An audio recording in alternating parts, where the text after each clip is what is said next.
Want the same expert advice you get from the pros in the store while shopping online at DiscountTire.com? Meet Treadwell, your personal online tire guide that matches you with the perfect tire for your vehicle. Get your best match in 1 minute or less with Treadwell by Discount Tire.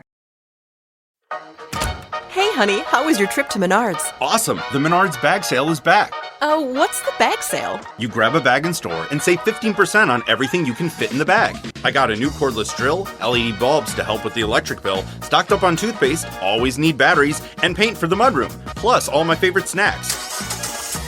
Where are you going? Menards, we're out of cleaning supplies. Hurry in! Grab a bag in store now through January 14th. Get 15% off everything you can fit in the bag. See store for complete details. You can support this podcast at patreon.com/partnersincrimemedia.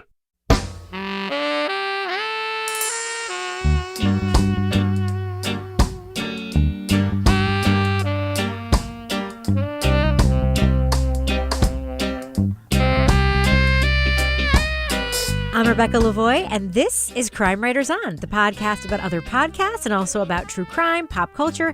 And this week, we're getting cold. We'll look at the new investigative podcast from KSL, focusing on the Susan Powell case.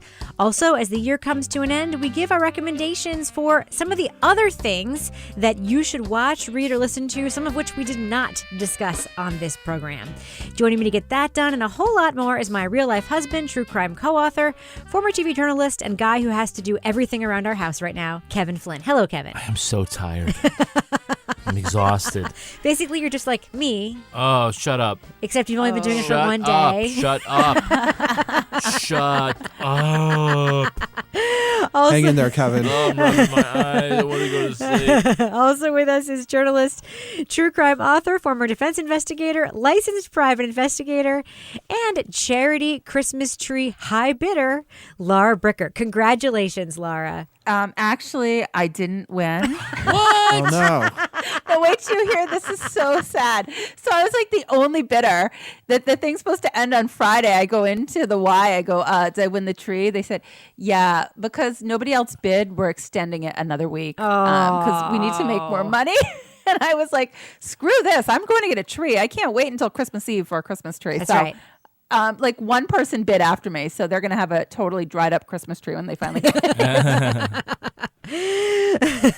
Well, also with us is our captain of woke cynicism, the author behind the noir novels known as the City Trilogy, and our Patreon book club host, Toby Ball. Good evening, Toby. Good evening, Rebecca. Now, Toby, you just taped a Patreon book club podcast. It's being edited by our very handsome line producer, Henry Lavoie, and it should be out in the next week or so. What is that book club podcast about? We had an awesome discussion last night. It's about Lost Girls by Robert Kolker. Yes. Which is a really good book. And I talked with Sarah D. Bunting and Alex Segura, and I hope people will check it out. I hope they will too. I really love that book a lot. And so does Kevin, by the way. Oh, yeah. It's a great book. No, it is a super book. It's Bob really Kolker's a great writer.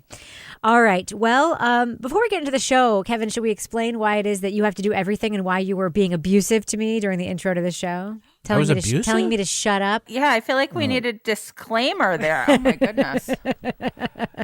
I broke my leg, guys. I broke my leg / ankle, whatever it is. It's technically your leg, but it's at the ankle part. So Your fibia. My fibula. I broke my fibula. Yeah, all right. I broke it, did a bunch of ligament damage. I'm kind of messed up for a long time. So were you like walking your dogs when this happened? How did this occur? It occurred because I, on Wednesday morning, didn't have to be to work until the afternoon because I had pitched Fun Drive the night before. And I got to, kind of go in late. And I decided my dogs had a grooming appointment. I decided to walk them to the groomer, which is about 1.5 miles from my house, drop them off. And then I thought, I have plenty of time. I have like 2 more hours. Instead of just taking the road home, I'm going to take the little trail system home in our town. It's a beautiful day. It was really nice out. And I ended up taking the trail system across. I crossed a couple roads, did a few trails. I walked for about an hour and then crossed a road, went into a new trail, fell, rolled my ankle, and broke it. And so I called Kevin at work. Did they bring out like the med flight, or did they bring out the mountain search and rescue people? I want a dramatic reenactment. Oh my goodness. Well, Rebecca, I get a phone call and it's like, Rebecca, I said, hey, and she says, I think I'm in trouble. And it's like, uh-oh. Are you at the clinic? No, I'm just kidding. So she tells me where that she fell, and then she's on this trail, and I can't get up. I can't get up. And I'm like, where are you? Okay, I'm coming. And I get up to my desk, and I'm like, what the fuck am I gonna do? Like, I'm gonna carry her out on my back, on my wearing my dress shoes and a necktie. That would have been a good story. Yeah. So I said, I'm gonna call. I said, have you called? I called you back. I said, have you called 911 yet? And she said, no, just call the local rescue Squad.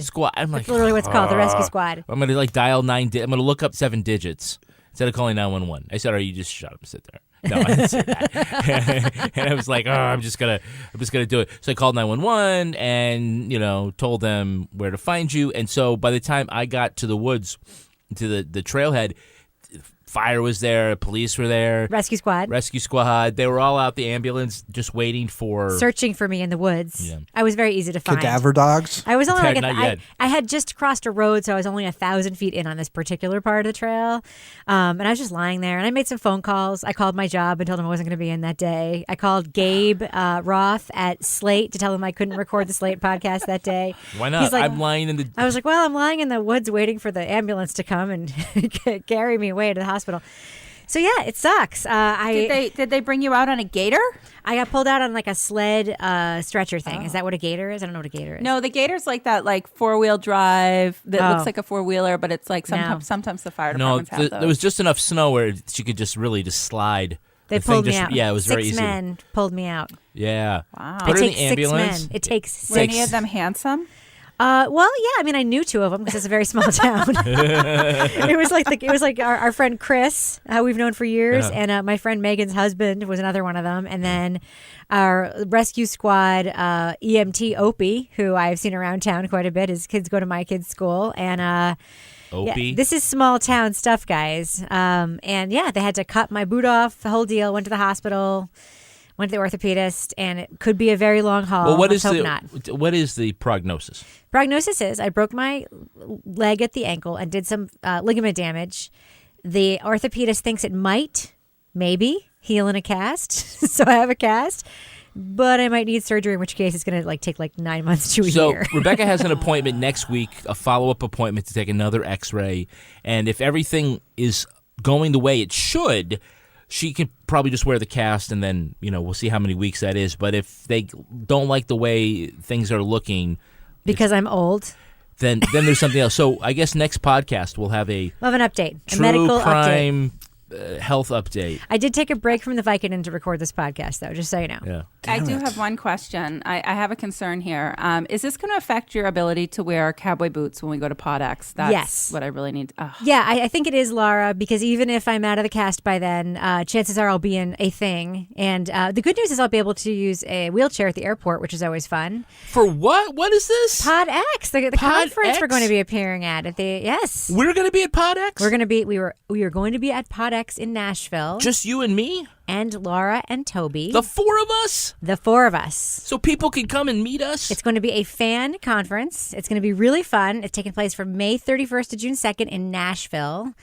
And a lot of really cool people are there. A lot of people we know. Patrick Hines is going to be there. Rabia and the Undisclosed crew are going to be there. We're going to be there. Jason Moon from Bear Brook is going to be there, and the whole Bear Brook team, and a bunch of other much bigger names than us. Oh, the podcast celebrity party is going to be off the chain. It's going to be amazing. It's going to be amazing. 4 of us, we're going to be our own entourage. We'll talk about that more wait. as it gets closer. And guys, there is a website, so you can go check it out if you're interested in going to PodX. There is a way where 2 of our listeners will be able to attend for free. Oh, really? Yes. Oh, that's cool. More on that later. That's cool. In the meantime, if you want to send me care packages, you can just feel free to do so. One of our listeners told me she's sending me a case of wine. Just saying. Oh. Of course, I can't take it with all these drugs, but whatever. It's okay, I can drink it. All right.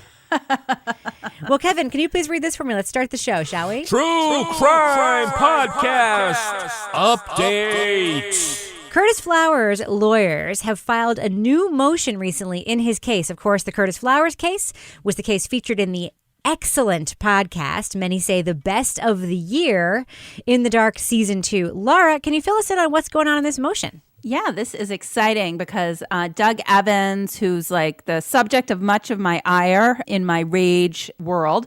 So Curtis Flowers' attorneys also want to, they want to speak to Doug Evans. So they're asking a judge to grant them a deposition with him. Specifically, they want to ask him about his interactions with Odell Cookie Hallman, who is the now discredited jailhouse informant. Cookie crumbled. Yeah, the cookie crumbled. He's the one that Madeline spoke with, who talked about what he said and why he said it. And, his testimony, is credited with helping put Curtis Flowers on death row for the murders of 4 people in the Tardy furniture store.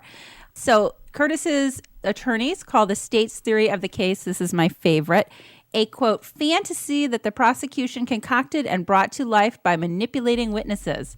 They also talked about reporting by In the Dark and the In the Dark team as evidence that Doug Evans has withheld information that could have been favorable to Flowers.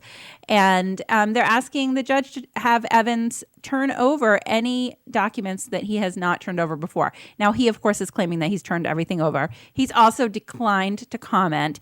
But I am super excited for this because I can't wait to see what happens. How much would you pay to be the fly on the wall during that deposition, Lara Bricker? I might just go fly down there. Yeah. I don't know. I mean, You don't have to pay anything. They're going to videotape. yeah, I can't wait. I can't wait to hear what happens. Toby, what would be the first question you would ask Doug Evans if he were compelled to talk to you under order of the court? Not to put me on the spot.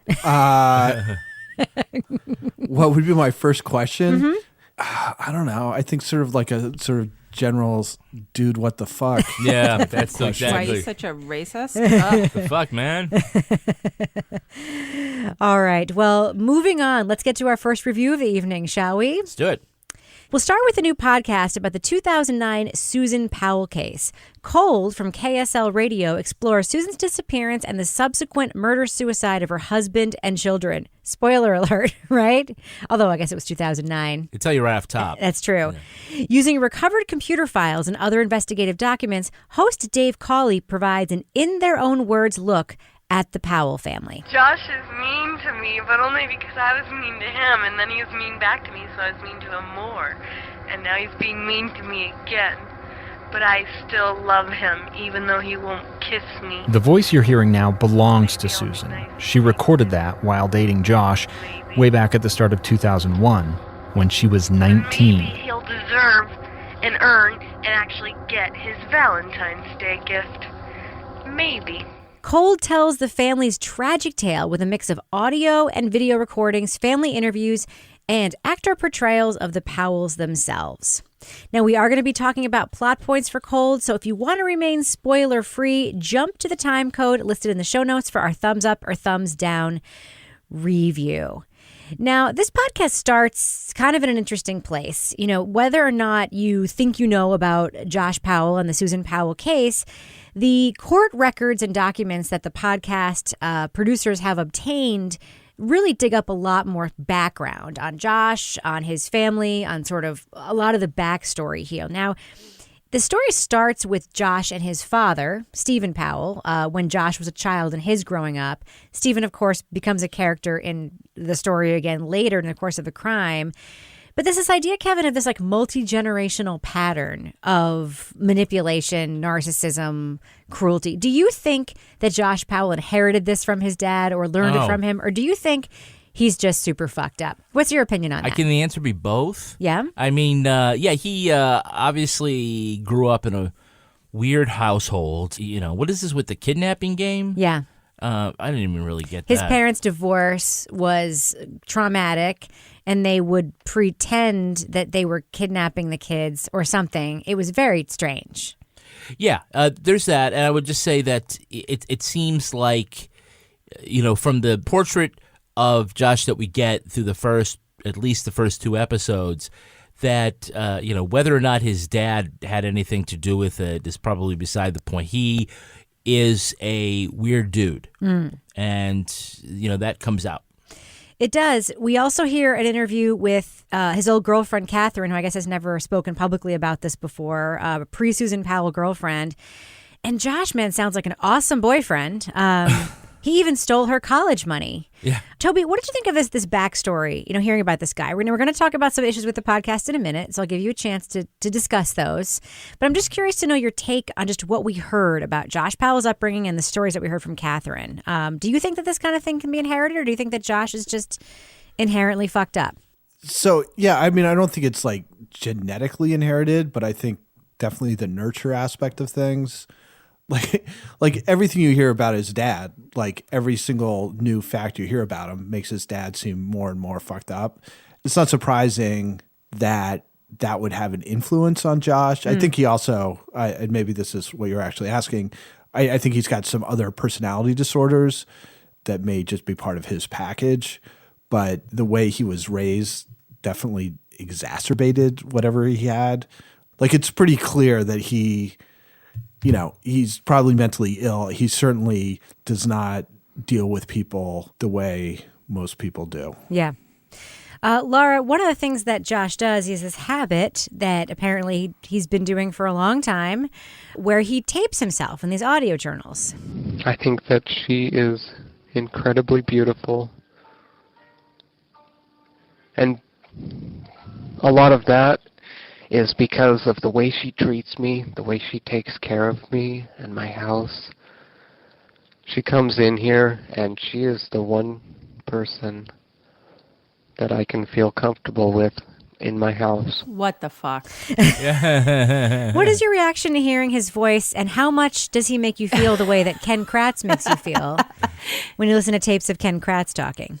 It's actually worse than Ken Kratz, because when I was first listening to it, I didn't even think these were real recordings. I'm like, wait, this is actually him?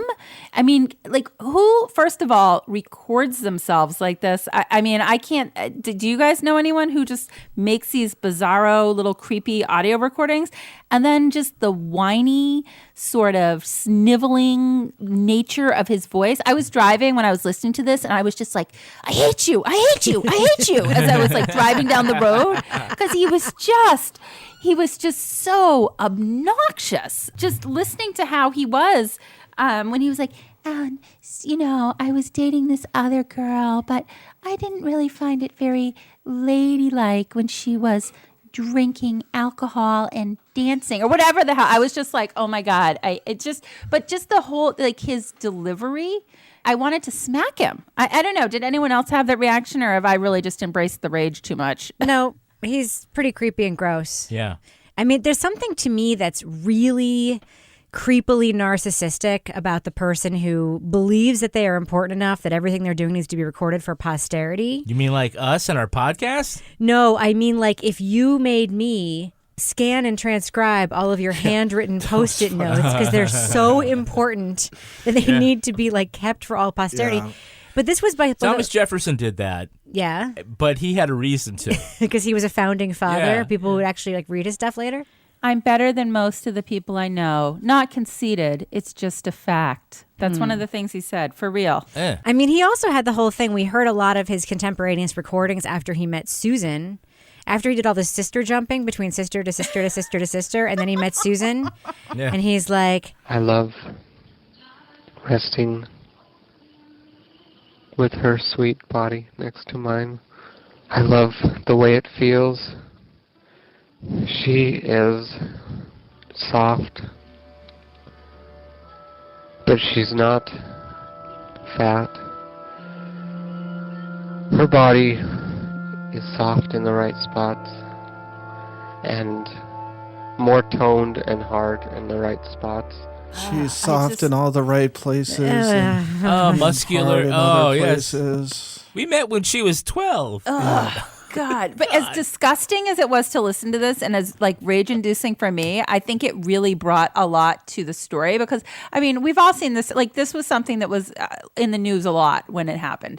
And I had seen this sort of superficial look, but to actually hear it on this level in his own words really gave a different insight into just how fucked up these people were.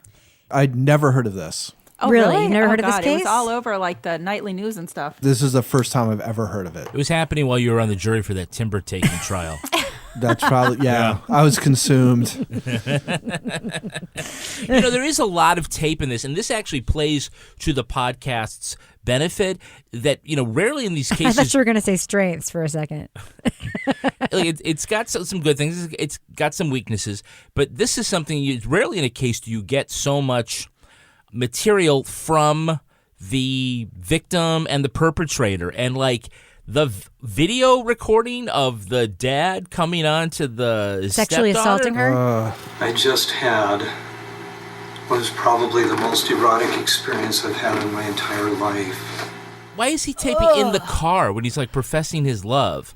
I mean, that's just weird. But it's like, well, it was the amazing camcorder. He was going to videotape it until he forgot that he turned it on or something. Yeah, Dad was a piece of work. Yeah. Well, let's talk about just the production of this podcast, because first of all, I have a quick question for you.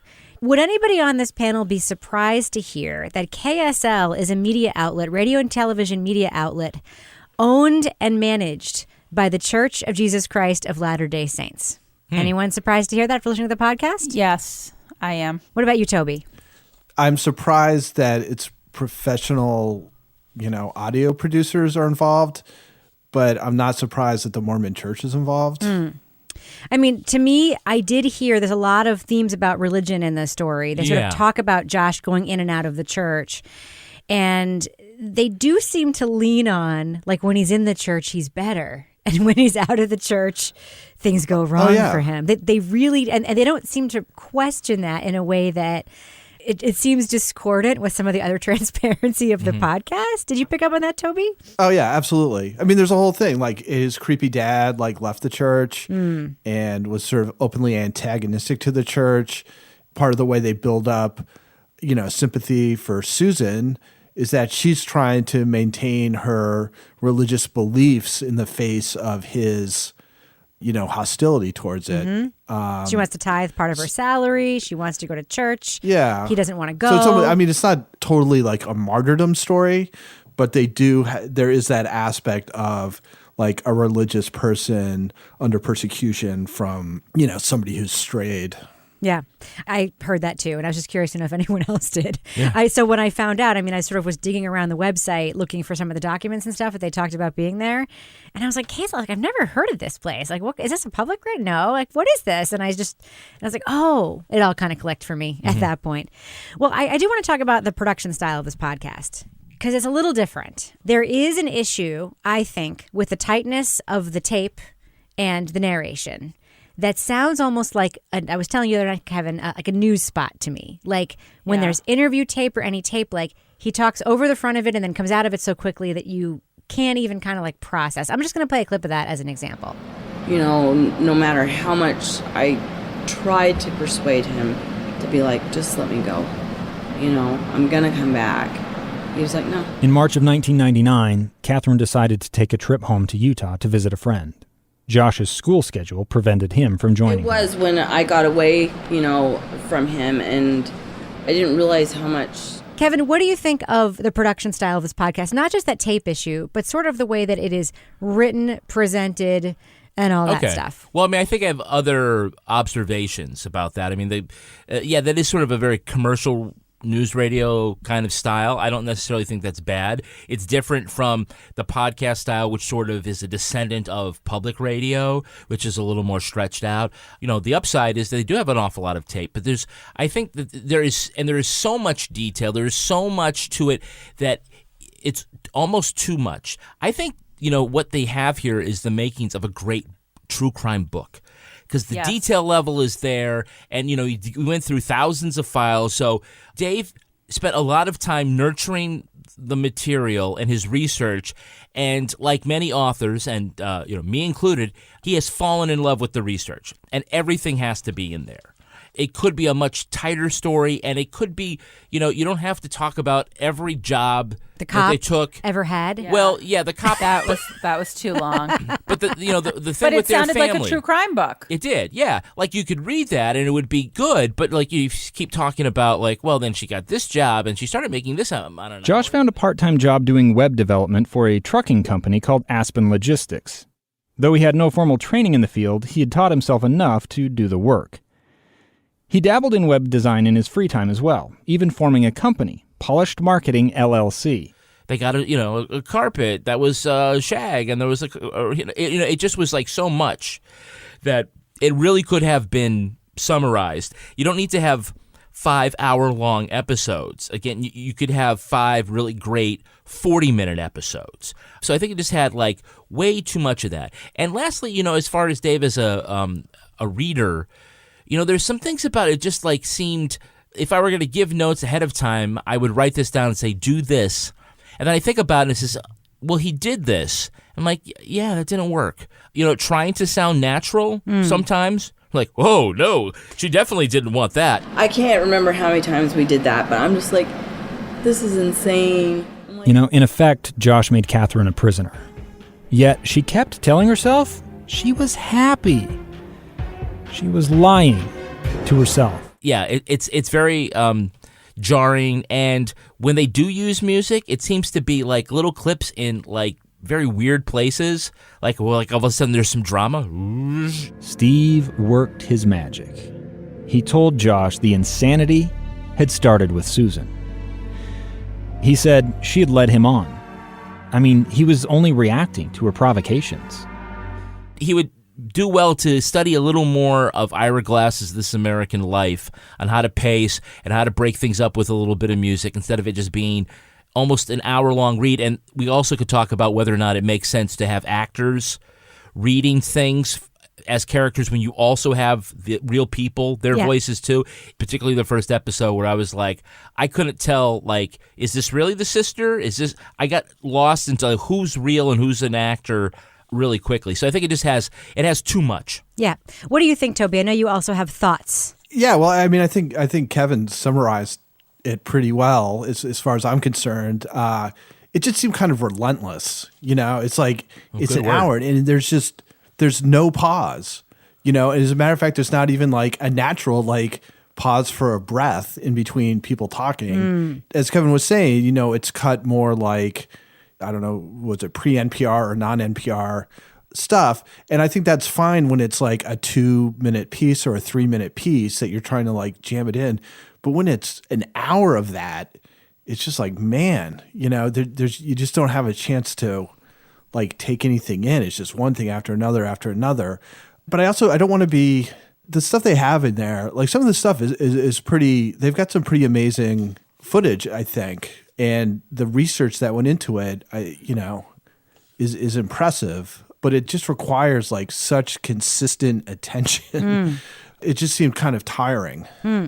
Now, Lara, there was a lot in every one of these episodes. Each one of these episodes, I kept thinking like, could have been broken up into 3 different episodes, like each one. It was dense. So what did you think? Were you able to listen to the podcast? Were you able to get into it? Like, what were your feelings while you were listening to it? Well, I listened to it, but I was listening to it, like I wasn't listening to 1 hour all at once because I didn't have that amount of time to like, so I was listening to it as I was driving, as I was waiting for my son outside his music lesson, as I was doing errands, as I was like cleaning the house.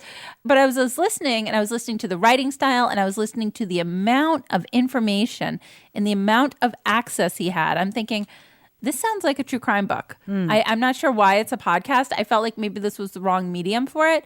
Of course, there's already been a true crime book about this case. So I don't know, I haven't read that book. I don't know if it had this level of detail, but I just felt like the level of detail and the level of information was just so overwhelming that you didn't really have time to take it all in because it was a lot. Yeah. But the thing that was unfortunate about that is there was a lot of good information and there was a lot of really interesting information. But the way that it was told in these huge hour-long blocks, I don't know if that was the best delivery of the information. Yeah, all the important stuff got the same attention as all the non-important stuff. Exactly. And so it was hard to kind of get some context on like what was really important to the case and to the overall story. Right. There was also such a linear telling of this story. I think some of the most interesting tape in the whole podcast is Susan Powell herself walking through her house, making an inventory of her possessions because she believes something bad is going to happen to her. So she's literally like writing a will and taking a video inventory of her possessions, and we hear her voice. This is me, July 29th, 2008. It is 12:33 Mountain Time. covering all my bases, making sure that if something happens to me or my family or all of us, that our assets are documented. Hope everything works out and we're all happy and live happily ever after as much as that's possible. That is buried like near the end of an episode, like episode 3. It's like an hour long. And I'm like, why wasn't that the sound we hear right at the beginning of the podcast? Like, let us hear this victim. Let us, connect with her as a real person. That's sort of like, starting in the action and then going back. Because starting at the beginning, there was a lot, and everything got that treatment. That's exactly right. And the cop story, to me, was the most glaring example because Dave finally has this really interesting character he's interviewing and talking to that is great on radio. This guy's a good talker. He's interesting. He was the investigating officer.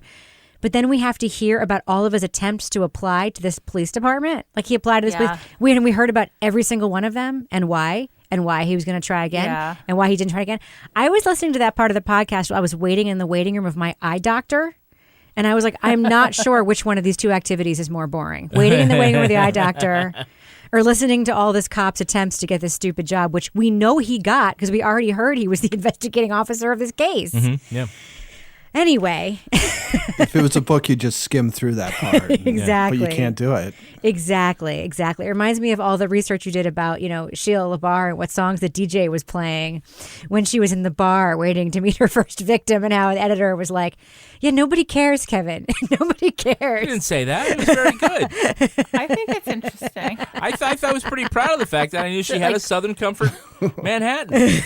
Yeah, I would have been. That's just how Dave Crawley feels when he learns about all the jobs the cop tried to get. I think my favorite line of the whole podcast which was the one where they were finally interviewing him. Was that 4 or 5? Anyway, where he's like, well, I've changed my mind. I've talked to my lawyers. And they go, who are your lawyers? And it was like 1-800 prepaid legal or something. I know. Okay, I know. Josh. And this is what the problem with this show is, that this case is a sad and horrible, horrible case.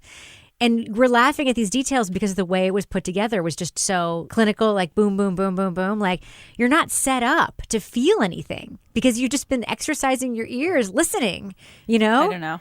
I'm laughing at that detail because it's kind of ridiculous. Yeah. It is. Yeah, there was a line in the first episode where they're talking about relaying some incident when Josh was young, and he's talking about something happens in the kitchen, and he said, he clenched his fist, and I'm like, how do you know he clenched his fist? Yeah. I started thinking, how much creative license is he taking here with this stuff in order to make it sound more dramatic? And I just think it fits more like for a book. We know he's taking some because he says things like, ha, ha, ha.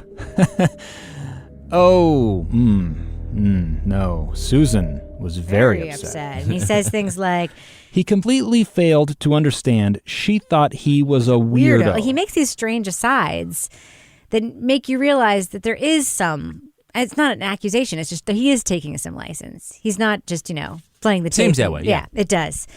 Well, I would love to hear if anybody has anything positive to say about Cold after all that stuff. Kevin, what do you like about the podcast? Well, I think the amount of research is very good. I think that the story itself is interesting, and that just for a podcast, a lot of this isn't clicking.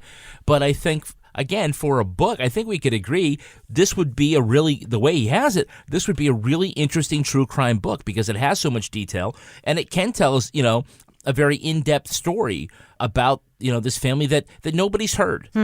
Because you did put the effort into going through thousands of files to find out all these little things. Yeah. And that works well in a book. It doesn't work so well when you're listening through earbuds waiting for your eye doctor. Lara, why don't we just do what we do? I mean, I think it's, we didn't get too much into like the episode by episode detail of the podcast, but I'm not sure we need to, because I think that just saying there's a lot is probably what people actually do need to know about this podcast. Yes. So why don't you go ahead and give it your thumbs up or thumbs down review, Lara, and tell me why you are giving it that review. What do you think? I'm going to go thumbs up because I do think it's a really interesting story. There's a lot of really good information. There's a lot of I mean, even though they're like infuriating and rage inducing to listen to, there's a lot of really interesting audio of Josh, of the other people involved in the case. I would just say do what I did and break it up. Don't listen to each episode all at once. Break them up into like 2 blocks per episode. Then you'll be able to digest the information because it's just a lot of information to listen to at once. But there is a lot of really interesting info. I mean, it's just a crazy, bizarre case, and we haven't even gotten through the whole story yet. So I know there's a lot more interesting information to come. What about you, Toby? Thumbs up or thumbs down for Cold? And then if you could explain why, that would be really great. I'll do my best. I think for me, like one of the big questions is why? It seems like the really good podcasts that we've listened to, it's always shedding a light on something that's bigger than just the case. This seems to be just like, are you interested in learning about this family and how messed up they were and what a tragic end they came to? You know, as far as like looking for some larger meaning to it, it just didn't seem like it was there. So I think in that way, I just kind of felt a little voyeuristic. You know, how am I supposed to be reacting to this?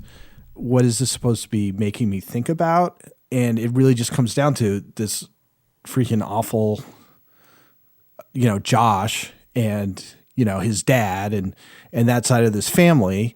This guy has obviously done a ton of research. There's just so much audio and stuff that there's some value to that. Overall, I guess I would give it a thumbs down. And again, it feels voyeuristic to me. Like I don't see what the larger point to listening to it is. Yeah. Well, I almost gave this a thumb sideways until I listened to the episode with the cop. Even though there was some of the strongest material in that episode, the way that it was done just so highlighted everything I hated about the podcast that my thumb sideways turned into a flat thumbs down. There are just a lot of problems, and it's not me being like is this produced well enough? Is it important?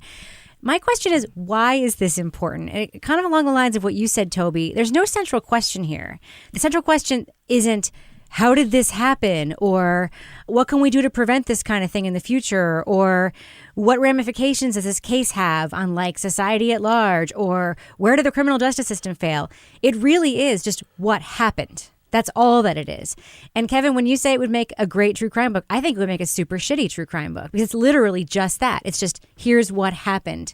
There's nothing more there. I mean, it's the opposite of Bob Kulker's Lost Girls, which is about something a lot more. And I'm not saying the story isn't interesting and important. I just think the way that it's being told without a central question, aside from all the other problems we've talked about, does it a huge disservice. So I'm giving it a thumbs down. What about you, Kevin? I can't give it a thumbs down because I admire the journalism too much. So much time went into it, pulled out a lot of stuff, things that people hadn't heard before. It is not a perfect podcast, and I think we've talked about it, and it's hard to listen to. So I would just say, I think it's okay for you to listen to if you understand what we've been telling you. On 1.5 speed, though, right? That's how you listen to it? Yeah, 1.5 speed is pretty good. You get through it a lot faster. The stuff comes at you way faster, though. You got to pay attention. But I think we've all done a good job of sort of explaining what this is when you're getting into it. If you think that you still would want to listen to this and you think you'd still be intrigued by it, then go ahead. But you might be turned off because it is, as Toby said, relentless. But I am ultimately going to say thumbs up. And if you don't want to be left out in the cold, yes, you want to get your subscription to Le Tote. Yes, you do. One of the most challenging aspects of shopping online is you have to buy something without ever trying it on. That's right. Right. So that's why 40 to 70% of women's clothes that are bought online go back. Really? Yeah. So you won't have to do that with Le Tote because they have created, first of all, their own universal sizing system. Right. To ensure that the clothes you get, they fit across different brands. That's right. So they'll fit you. And they take your measurements and ratings, so they learn not just your size, but they sort of, what kind of clothes you like. Your personal stylists know what you like, and they will send you measured pieces from different brands and fit with seamstress teams and match your specific sizing, so you always get the right styles. And when you're done, you just take those clothes, and you send them back. Don't even need to wash them. Don't even need to wash them. Put them in the bag, send them back. They'll send you your next tote, unless, of course, you really like it, and then you can purchase it. Rebecca, I know that Le Tote has saved you many times. It has. I got to tell you, there's nothing like opening that Le Tote when you've already asked yourself, like, what the heck am I going to wear tomorrow? Open Le Tote. Boom. Here's what I'm going to wear tomorrow. I love it. I've worn Le Tote stuff to weddings. I've worn it to meetings. I've worn it to give presentations. And then I've kept some of the items and purchased them because I really, really like the Le Totes. With Le Tote, you can rent unlimited fashion. Just wear, return, and discover fashion that fits you better. It'll take the stress out of getting dressed. Go to letote.com, that's LETOTE.com to get started, and enter promo code CWO at checkout to get 20% off your first month. Again, that's letote.com. Enter the code CWO. What else do you have, Kevin? Well, with the holidays coming and the weather getting colder and people staying indoors, what is not better than curling up on the couch with a glass of wine? I can't think of anything better than that, frankly. Having a fire with your glass of wine. That's right. Having a fire with your glass of wine, yes. That would be great, but what wine do you want? Do you want to go get the same thing that you always had? Do you want to branch out a little bit? I want to branch out with First Leaf. First Leaf, yes. How did you know I was talking about First Leaf? Good guess. First Leaf has created a club experience customized to you. By rating the wines that you receive, First Leaf determines your likes and your dislikes, and then sends you wine that you will love. Get started with First Leaf by answering 3 quick questions about your wine drinking preferences. For Rebecca, that's yes, yes, and yes. Yes, those are my preferences. First Leaf then creates an introductory 3-pack of wines just for you. So when your bottle arrives, you taste it, and then you rate them online, and First Leaf takes those ratings, and they select new wines based on what you like, and tailors that to your next shipment. So it's like this algorithm that you're in charge of. You like this wine, and you like this one, but not so much. This was too bold. Don't want that one. Boom. They're able to just start putting it together and seeing really what your flavor palette is for different wines. Red, white, everything in between. Red. Red? Red. You're definitely a red? I'm a red girl. You know that, girl. So sign up with our link and you'll get an exclusive introductory offer. It's 3 bottles of wine for only $15, plus you get free shipping. And that's not all. If you then rate these 3 wines, you're going to get an extra $10 off your next box. Go to tryfirstleaf.com/crime. Crime. That's tryfirstleaf.com/crime. Crime. Today. Do it. Tryfirstleaf.com/crime. Crime. All right. Well, I want to do a thing that we sometimes do about this time of year. I believe we've done it every year around this time of year, if I'm not wrong. And that is give everyone on the panel a chance to recommend some of the things that they've been reading, listening to, watching, that perhaps our audience can check out as we get to the end of the year, and perhaps give as gifts, perhaps listen to, perhaps check out, and then also give you guys a chance to talk about what you think was the best podcast that you listened to this year. You guys want to do that? Yeah. Are you down? I'm in. All right. So I reached out to all of you and I asked you each to choose audiobooks, books, TV shows, films, whatever you wanted to talk about. And we're going to do a little round robin situation. So Kevin, the first pick that you sent on your list was a little film that we saw in the Independent Theater earlier this year. Would you like to tell our audience what that is? I strongly recommend you seeing Won't You Be My Neighbor, which is the documentary about Mr. Rogers. I've always felt that I didn't need to put on a funny hat or jump through the hoop to have a relationship with a child. He was always trying to get a message across in every show. A week on death.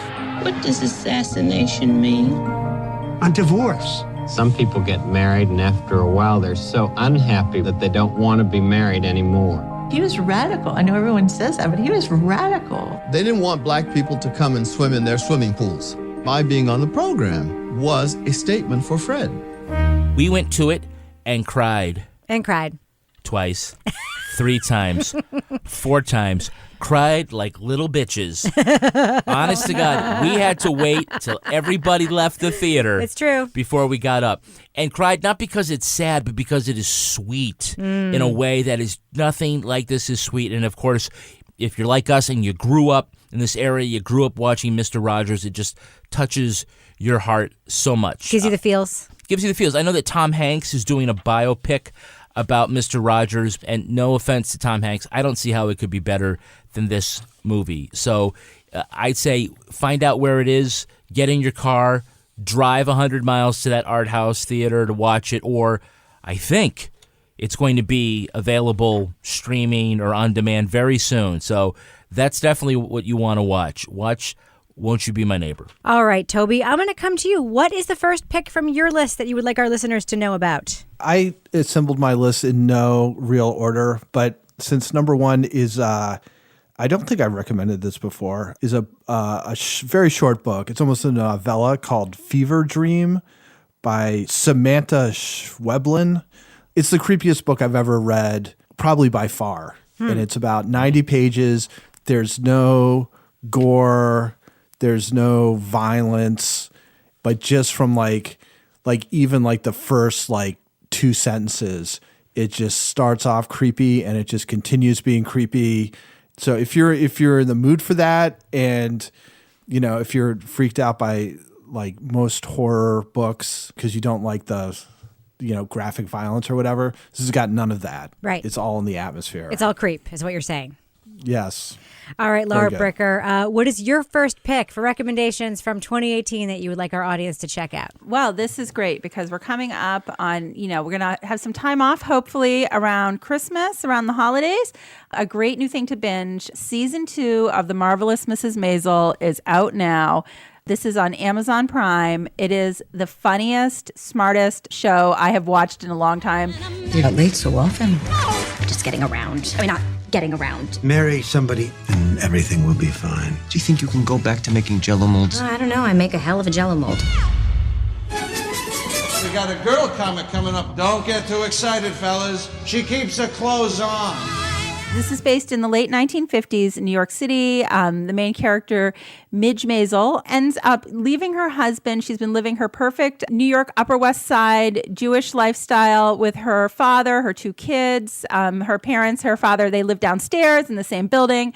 And she's been doing everything she's supposed to do until she ends up leaving her husband and ends up finding out that she has a real talent for stand-up comedy. And it is just freaking hysterical, just pure entertainment. And it's from the people that created the Gilmore Girls, which I often reference because I call my town Stars Hollow. So there's just another whole connection. But, you know, season 2, I've only made it through the first 2 episodes, but it's fun. It's good watching and something to do when you're off for the holidays. Now, Lara, you bitch, you took my pick. Do you like it too, Kevin? Yeah, I He do. does. He likes Isn't it more it than I fun? do. He loves it. Yeah. He loves I it. love it. She's so funny.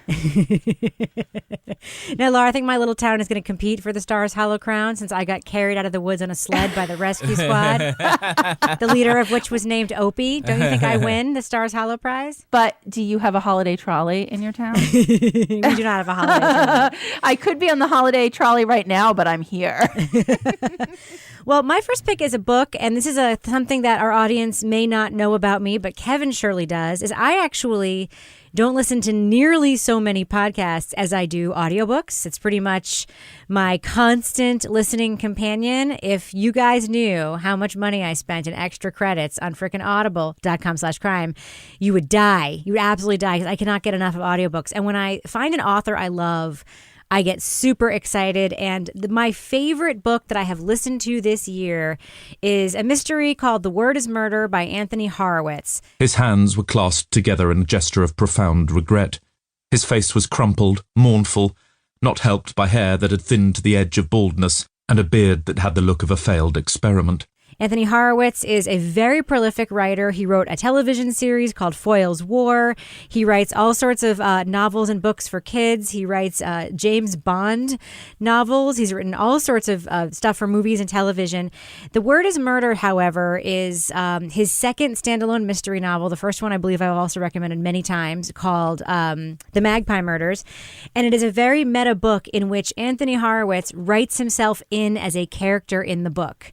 He is in it autobiographically as the Dr. Watson to his protagonist, Sherlock Holmes, who was an ex-cop who's a very complicated detective figure. Pretty meta. It is so brilliant and so well done. And when it was over, I was so sad. And I say that about books pretty rarely. Usually after a series is over, I'm sad. But this one standalone book was so wonderful. I can't recommend it highly enough. That's The Word is Murder by Anthony Horowitz. I'll second that. Oh, you liked it, Toby. Yeah, on your recommendation, I listened to it. Yeah, it's I'm really good. so glad that you liked it. All right, Kevin, what else you got for us? Since Lara stole my last pick, I'm moving down my list. Hey, I really like the TV show on the WB, Crazy Ex-Girlfriend. Yeah, we do love that show. This is the final season, and the seasons aren't long. I think they're like 12 or 13 episodes. If you haven't been watching, go right back from the beginning. This is an hour-long comedy/musical show. It is very funny and smart. The premise is a girl named Rebecca Bunch is the overachieving New York lawyer, but she's just never been happy because she never stopped loving her summer camp boyfriend, Josh Chan. Bumps into him in Manhattan one day and finds out he's living in West Covina, California. So she decides to drop everything and move to West Covina to be with him. West Covina, California. The characters are really funny, and the songs are just so great. My favorite parts are, I'm just waiting for the songs, because the songs are, I don't know, do you have a favorite song, Rebecca? It's like, I love my daughter, but not in a creepy way. Yeah, it's a good one. Daddy's little girl, princess of my world. I never knew a beauty like this before. So clever and cute, an angel with an attitude. I want her all mine all of the time. I know songs like this can come off weird, but there's nothing weird about helping Daddy trim his beard. Dads do that. 'Cause I love my daughter, but not in a creepy way. Though I realize father-daughter love comes off that way. I just love my daughter, but again... There's one about the first penis I ever saw. That's right. That's a really good one, too. My favorite all time, though, is the Jap rap battle. Yes. A what? A Jewish American princess. Rap battle. Daughters of rivers. Spit mad flow. Find that drum offensive. Too bad, yo, oh, snap. It's a Jap battle rap. Look, academically, you could never catch. I just need to correct you in terms of your timing, Kevin. Maybe it's your age. There's no such thing as a network called the WB or whatever it is. It is now the CW. Oh, yeah. All right, Toby, what's the next pick on your list? I've got another book. It's called The Wake by Paul Kingsnorth. That was given to me by a friend. It's a pretty unique book. It's about an Englishman in the years 1065 and 1066 when the Normans invaded. And it's written in this sort of old English that I guess this author like kind of came up with. So it takes about 15, 20 pages to kind of get used to it. And there's like a glossary and stuff. But then once you get the hang of it, it goes, you know, you can really read through it. And it just feels really authentic. I mean, it feels like you're reading something that was written in that era. And then when you pick up like some other fantasy book or whatever that's written in somewhat stylized like modern English, it just seems kind of lame compared to this. Super clever. If you pick it up and you read the first 2 or 3 pages, and you're like, oh my God, I'm never going to be able to get, just like trust me and hang in there, because it's totally worth it. Really, really interesting. And the writing is phenomenal. Lara, you have a very intriguing pick on your list. I do. I'm not going to prompt you, but I'm looking at it and I'm like, I got to know about this thing. So I know you're talking about Wild Thing, the Bigfoot podcast. Yes, I am. Do you feel compelled to still make the case for the existence of Bigfoot? Well, I'm satisfied that this Bigfoot thing exists. That's right. Bigfoot. I'll tell you how this came about. So we go on car rides. Sometimes in the morning on the way to school, I find myself scrambling to listen to something that we're reviewing, and we're listening. And it's crime related, and I'm like, oh, this is probably not appropriate for my 12-year-old to be listening to. When he's like, Mom, what's probation? So I was like, let's find something the whole family can enjoy on our car rides. And a few years ago, my son was obsessed with Bigfoot. At one point, that show Finding Bigfoot was filming somewhere in New Hampshire. We tried to get tickets, didn't get them. So I see this podcast called Wild Thing, And it says, a new podcast about our collective fascination with Bigfoot. Collective. I'm fascinated even more now because I've heard about the Bigfoot nests. Okay. So the narrator is a woman, Laura Krantz, and she's a public radio editor and producer. And she ends up doing this podcast because she finds out this relative of hers, like great uncle Grover or something, was like the preeminent Bigfoot scientist person and she's like, oh my God. So she has this connection. Sounds like to the Toby Bigfoot. would love this. I've listened to some of it. Really? So she's got this connection to the Bigfoot world. There is something about this fascination of, is it real or is it not real? And she really gets into that when she's talking to people that are believers and non-believers.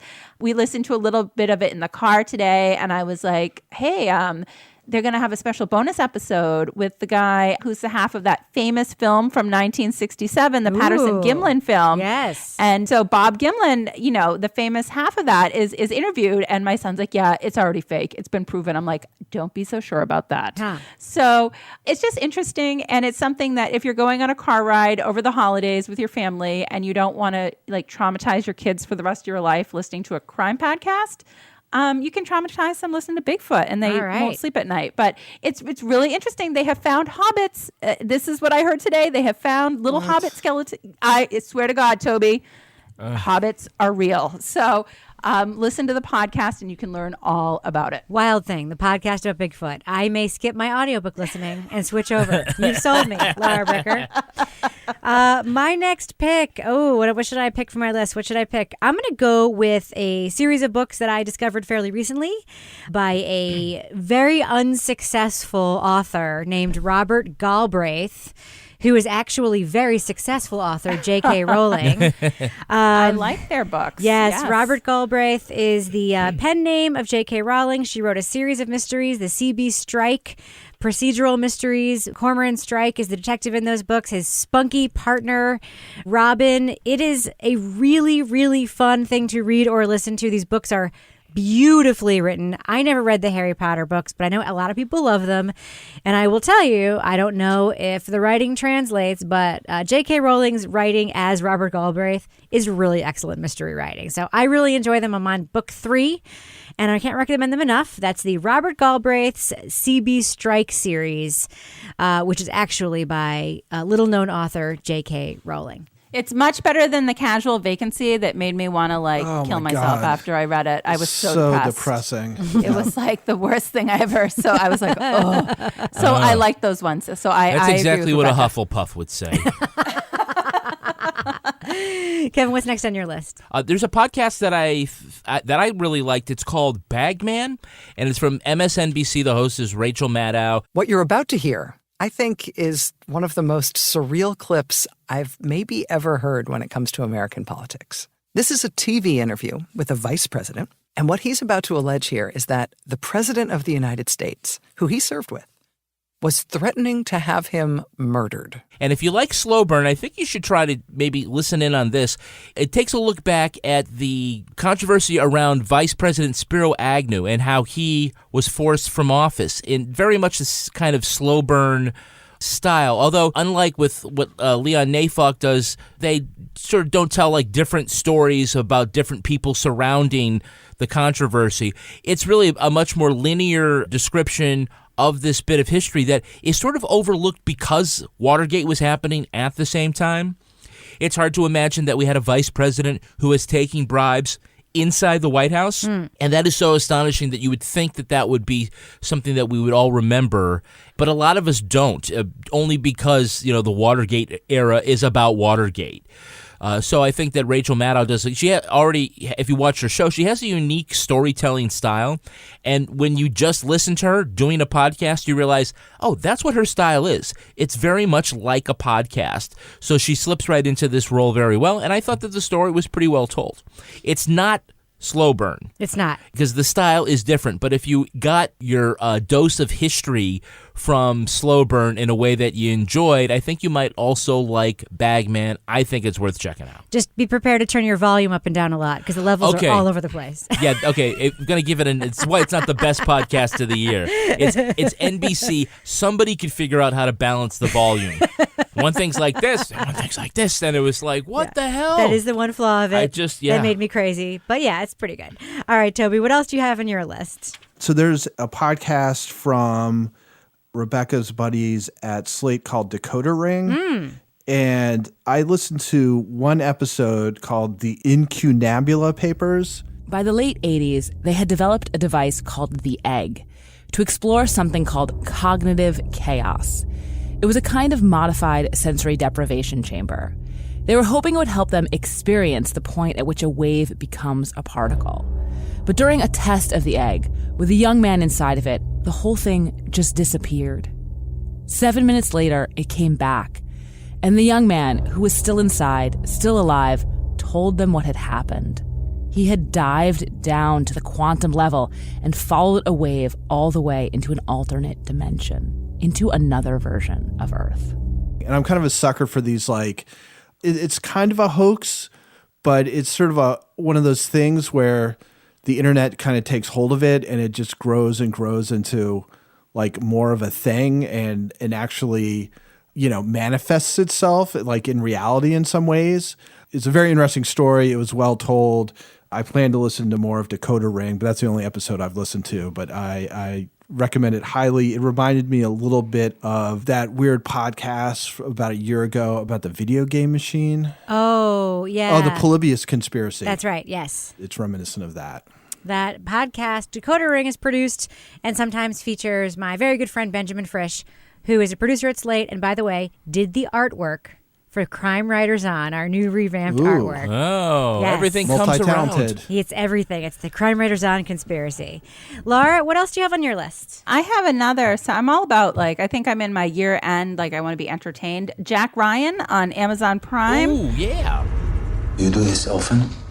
Kidnapping people off the street and interrogate them. You're my first one, actually. How am I doing? Super fun thing to binge watch based on a Tom Clancy character. It's like a, thriller, kind of reminds me of all the Jason Bourne type movies. It's very fast paced. It's a really interesting story. And there's lots of what you would call location porn of all different places that he's jetting around to. He's portrayed by John Krasinski.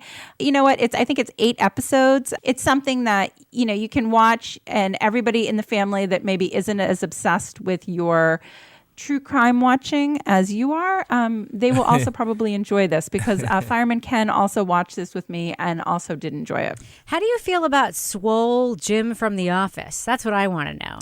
Because he's huge now. Did I tell you? I don't think I ever watched The Office, Rebecca. Oh, okay. Are you serious? So The Office is hilarious. It's one of the best comedies of all time, but don't go back now. It doesnn't hold up. Well, it won't hold. He doesn't hold up. I did just start watching The Big Bang Theory, which completely freaked out my son. He's like, why are you watching that? I'm like, I don't know. It's on reruns now. How do you not watch it? It's always on. It's on 100% of the time. All the time. It's like Law and Order. Well, speaking of Law and Order, my dark horse pick for this list is this season of Law and Order SVU, which is freaking bananas and awful and terrible. The government ripped this little girl out of her mother's arms. Somebody, somewhere, needs to stop this. Law & Order SVU is the best terrible show on TV, the longest lasting terrible show on TV. I love it with all of my heart. Everyone in my family enjoys watching it together. And this season of Law & Order SVU, perhaps you dropped out of SVU for a while, perhaps you're an occasional watcher. I cannot recommend enough if you have any affiliation with this franchise and just want to watch some bananas ass, escapist, crazy, nonsensical television. Check out this season of Law & Order SVU. It is season 20, and it is topping itself for Bananas Bananasville. Right, Kevin? Yes. Not to mess with my brand. We've been thinking about just canceling the rest of the These Are Their Stories Law & Order podcast and only reviewing this season now because it is so bananas. Well, we are reviewing next week. We'll have our next episode out with Lonnie Diane Rich, where we are looking at an episode from this season. That's right. Mea culpa, the Brett Kavanaugh The one. Brett Kavanaugh episode, yes. The most poorly done version that could possibly be done of that story. But he knows in his bones, in his heart, He knows in his soul, bones. He couldn't have done it. He couldn't have been a rapist. That's right. That's right. All right. Well, I do want to ask you guys what you think the best podcast or podcast episode was of the year. But first, I know we all brought more than 3 items with us to this list. So I'm just going to go around the horn. Kevin, can you read the rest of the items on your list? And we'll make sure to include them on our website so everyone can see all of our picks. Oh, well, I got a big scratch through The Marvelous Miss Maisel. And this isn't from this year, but I was just going to say what I'm reading and really enjoying is I prefer, instead of reading bestsellers, I like going back to classics and more period pieces. I read my first Raymond Chandler book, and it was The Big Sleep. And now I'm reading all the Raymond Chandler, Philip Marlowe books. But The Big Sleep is fantastic. The writing is just incredible. And so that's what I would say. If you're looking for, an OG detective book, try that one. All right, Toby, what are the rest of the items on your list that I didn't give you a chance to expand upon? The TV series Babylon Berlin, which takes place in Weimar, Germany. I didn't watch the whole thing. I'm not sure why, but the first 4 or 5 episodes were awesome. And if I had more time or didn't sleep or something, I would watch the rest of it. Second is A Legacy of Spies by John le Carré. The sort of 70s John le Carré spy novels are like among my favorite books. And then his more recent ones I don't think have been that good. But this one sort of returns to the quality of his older stuff. And finally, a movie called The Witch, which is actually a couple years old, I think. It's a creepy movie about a family that gets kind of kicked out of like an early, 1600s New England town and sort of has to move off on their own and like the creepy stuff that happens to them. So sounds like it's too scary for me. All right, Laura Bricker, what are the other items on your list? So one of the podcasts I listened to this fall that I will say is a little bit cheesy, but it's an interesting listen. Fatal Voyage. We didn't talk about Fatal Voyage, did we? We did not. We talked about okay. not talking about Fatal Voyage, the Natalie Wood story and her disappearance out at sea. That's an interesting listen. A recommendation that I have not gotten to from our friend Pastor Emily, Jolted from Vermont Public Radio about a school shooting that wasn't, and I've heard a lot of good feedback on that. And coming up in 2019, I was so bummed out because I saw this promoted on social media. I thought this meant the book was coming out in time for Christmas, but unfortunately not until spring.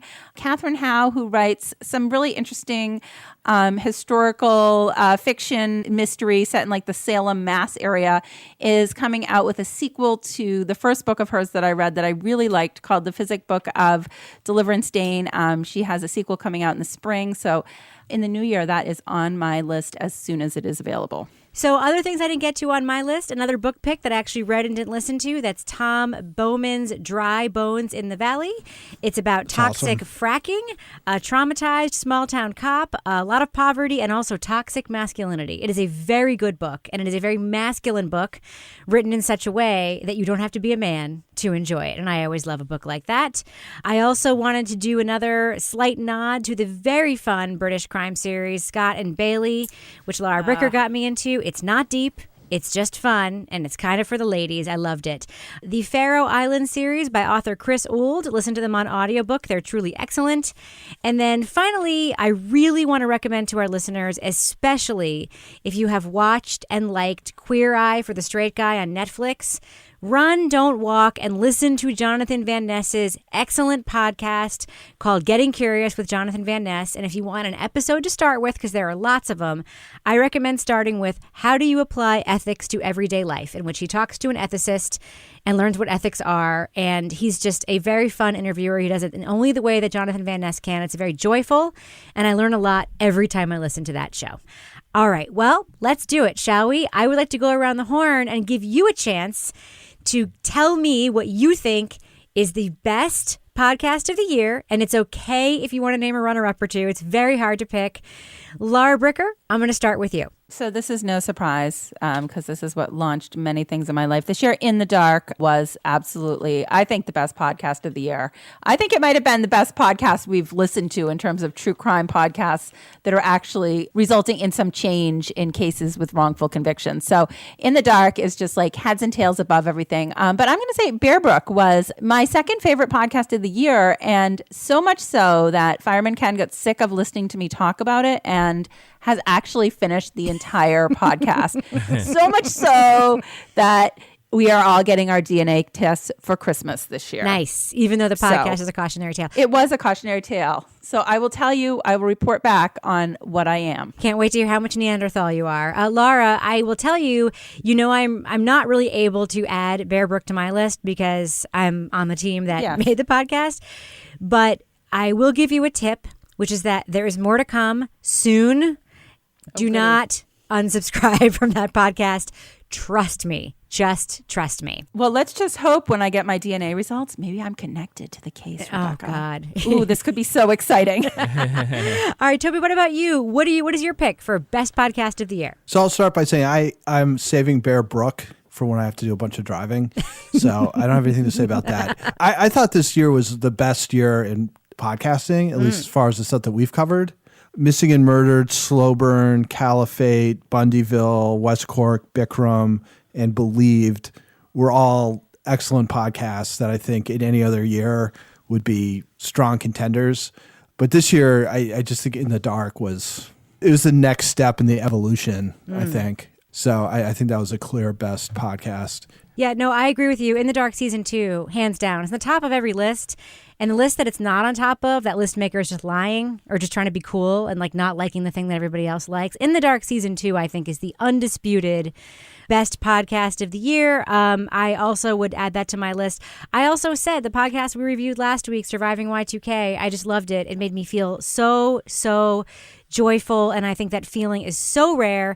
And my second runner-up is also Slow Burn by the great Leon Neyfakh, formerly of Slate, the greatest history/true crime podcast narrative I have ever heard, and I don't know how anybody will ever match it with an historical story podcast again. And of course, Bear Brook would be on my list if I could put it there.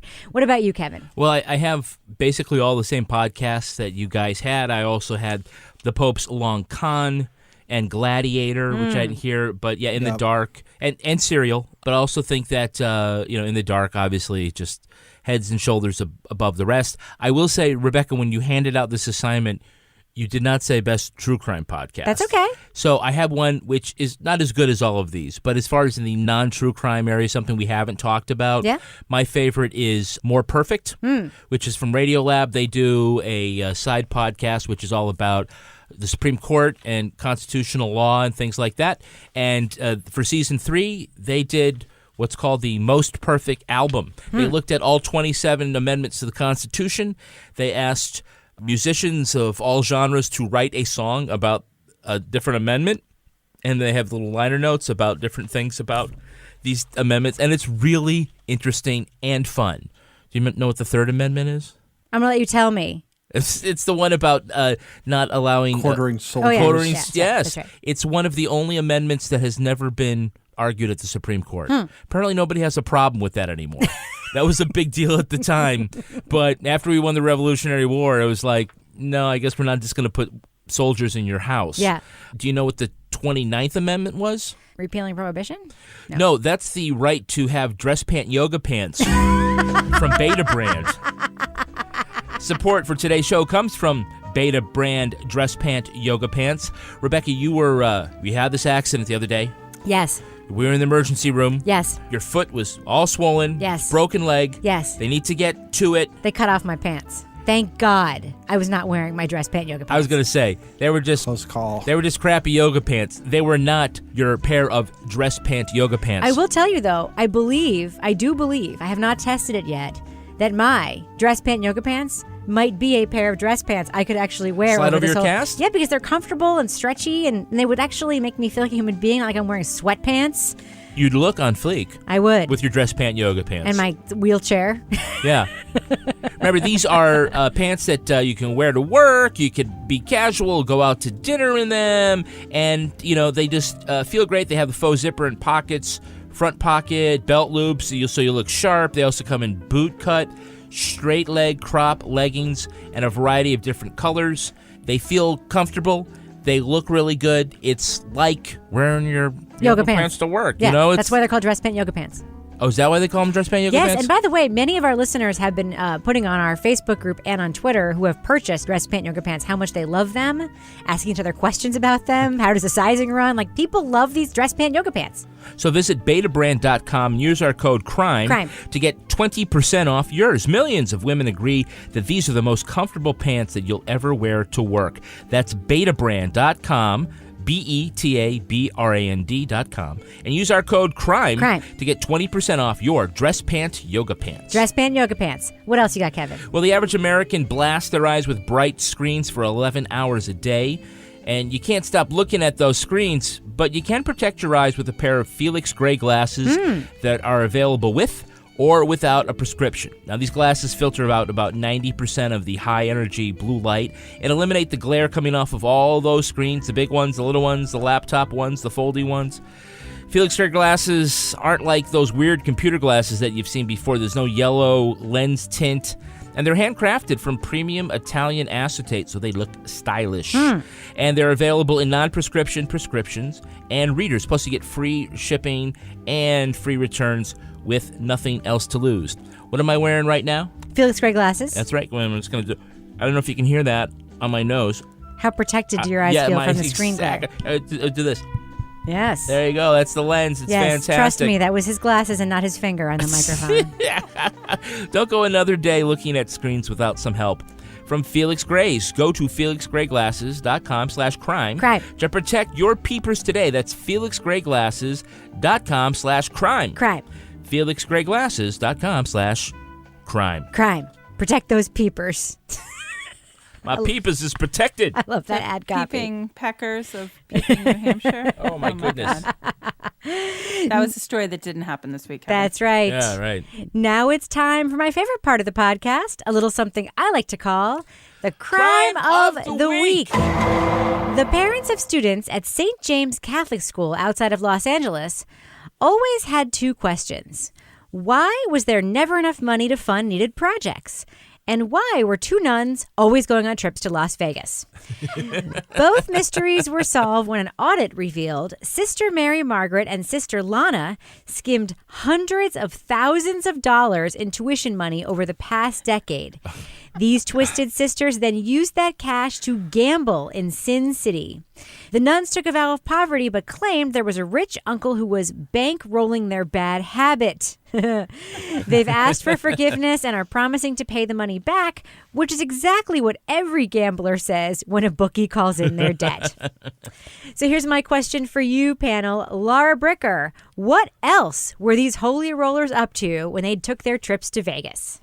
I'm going to say they were doing some body shots with Wayne Newton, but I don't know. You know, they got in the communal wine or something.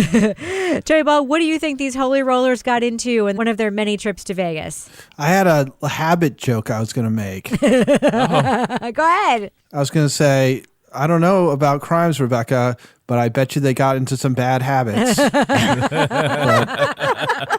It didn't go over so well. Do you still want to tell that joke? I think he just did. Did he? Too I couldn't late. tell, yeah. There's nothing funnier than a joke where you tell the person what the joke is going to be. That's right. Before Yeah. you tell the joke. I'm going to say these sisters made the same mistake we made when we once went to Vegas. What's that? Which was to get caught up in a game of Casino War. Oh, yes. What a shitty, Shitty game. table game that is. 7-5, you win. Yeah, Seriously? It's seriously, yes. You put money down. It's like blackjack for people who can't add.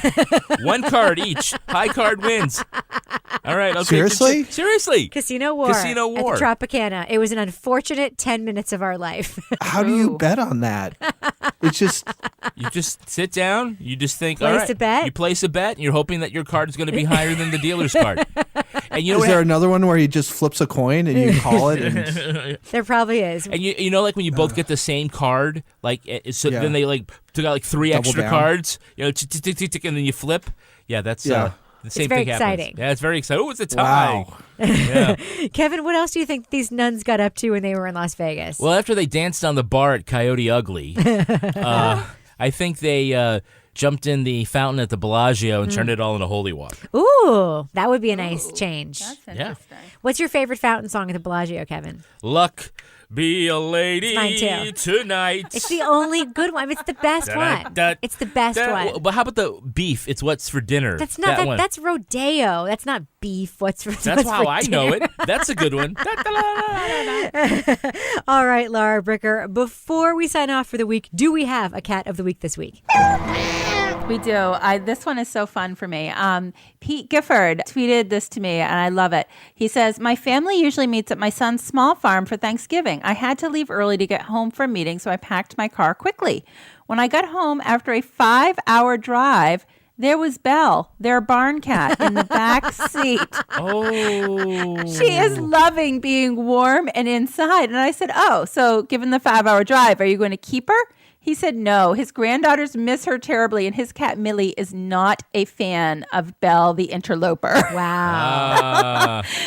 But she does look very comfortable. I just love it. So I guess this means Pete's going to see his son for Christmas. I guess so. It's a Christmas miracle. Pete's son, let your freaking cat inside once in a while. How about that? All right, Lara Bricker. People want to reach out to you and submit their dogs or cats or iguanas or other sundry pets for cat/pet of the week. How can they find you online? At Lara Bricker. And Toby Ball, people want to reach out to you and get more of your erudite pop culture picks. How can they find you on Twitter? I'm always at Toby Ball NH. And Kevin Flynn, people want to reach out to you and give you tips for doing all of the things I always do around the house because I can no longer do them. How can they find you on Twitter? At Kevin P. Flynn. And if you want to follow me on Twitter and ask me the address to which you should send that care package, you can find me at Reb Lavoie. You can also follow me there on Instagram. And I encourage you to join the amazing community in our official Crime Writers on Facebook discussion group. Go to our website, sign up for our newsletter, and support the show on patreon.com/Partners in Crime Media, and you will get access to Toby Ball's Deep Dive Book Club podcast and Lara Bricker's Rage Walking True Crime Fitness Fun Group. I hope you let me stay in the group, Lara, even though I can no longer rage walk. It's okay, Rebecca. There's a lot of people who have injuries right now.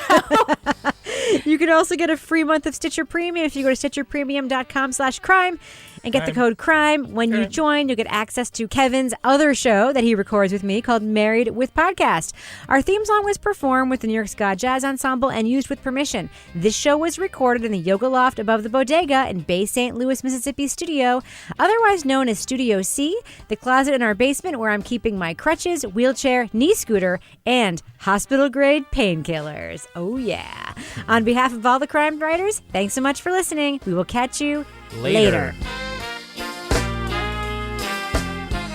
We can do some carols. Carols. Oh, download the show, leave a review, tell all your friends. Speaking of carols, oh my God, did you see the cat rapper with his new cat rapper video? No. I Am Mosho. Do you know this guy? Do you follow him? He's like my favorite. No. Lara, do you think you could pay us to follow this guy? Like, none of us want to follow this guy. Jingle Cats. He has a new song with his my favorite cat, DJ Ravioli. And DJ Ravioli has a nice little hat on in the video. Oh, hell no. The cat rapper has on these like really badass glasses that sort of, I don't know, futuristic kind Badass of red cat glasses do not exist. Lara Bricker, you are a professional woman that people hire to do private detectiving for them. I don't even know who you are anymore. I don't even know who you are. I mean, this morning I was dancing to the Frosty Bounce in my pound class. Have you heard that song? Nope. The Frosty Bounce. It's like bounce, chicky, bounce, Frosty, and then it goes bong, bong, ba-dong, dong. Watch. Sounds like Teletubby porn.